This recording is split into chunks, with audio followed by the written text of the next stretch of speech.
Hey guys! Nasubukan nyo na ba itong Bicol Express tuna pasta? Kung hindi nyo pa nga po nasusubukan, subukan nyo na rin dahil napakasarap pala ng ganitong flavor sa pasta. So tara na, let's get started! Bali, nagpakulo nga po ako dito ng tubig at nilagyan ko siya ng konting asin at mantika. At ilalagay po natin dito yung 200 grams na pasta. So atin lamang po yung pakukuluan hanggang sa maluto na po itong ating pasta. At habang nagpapakulo nga po ako or pinapalambot ko itong ating pasta, ay maghihiwa na po ako ng iba pa nating mga kailangan. So bali gumamit po ako dito ng isang malaking white onion. Ilalahat ko na po ito dahil sa ganun pong recipe masarap talaga kapag maraming sibuyas. Pwede din naman po yung pulang sibuyas ang gamitin nyo dito and gumamit po ako dito ng 4 na ngipin ng bawang. Simple lang naman po itong ating mga sangkap at kung gusto nyo po na mas marami pa yung inyong malutong Bicol Express na tuna pasta ay doblehin or triplehin nyo na lamang po yung dami ng aking mga ginamit dito. At naghiwa na rin po ako dito ng siling berde at gagamitin po tayo dito ng tuna spicy Bicol Express. Hindi po ito sponsored video, baka lang po may magtanong. Kaya ayan, ipinakita ko na po at eto na, luto na po itong ating pasta. So kapag ganyan na po ay pwede nyo na po yung hanguin at atin po muna itong isa-set aside. Tapos sa isa pong kawali ay dito na po ako nag-isa ng bawang at sibuyas. Bali yung pagpapakulo lamang po ng pasta yung medyo matagal dito pero after po nun ako napakabilis na po nito. Tapos ayan, isinunod ko na nga po dito yung puting sibuyas and syempre after magisa ay nilagay ko na po itong ating spicy Bicol Express na tuna. Halu-haluin po lamang at akin na pong isinet dito yung apoy sa medium heat lamang po para naman hindi maiga itong atin nga pong tuna and naglagay pa po ako dyan ng konting pampalasa katulad po nitong paminta at asin. Halu-haluin po lamang at after nga po makakulo ng bahagya or sandali ay pwede na po nating ilagay dito yung ating pasta. So ayan, o diba? Napakabilis lamang po nito. Ito po atin na lamang hahalu-haluin and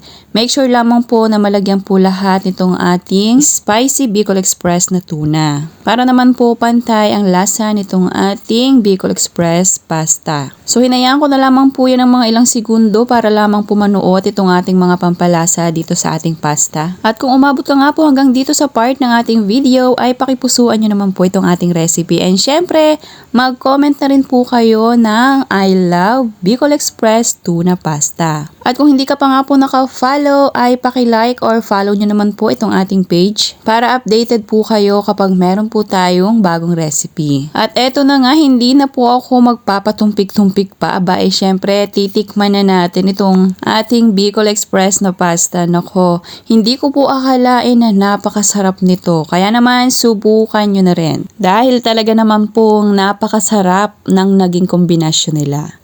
Thank you for watching. Serve and enjoy!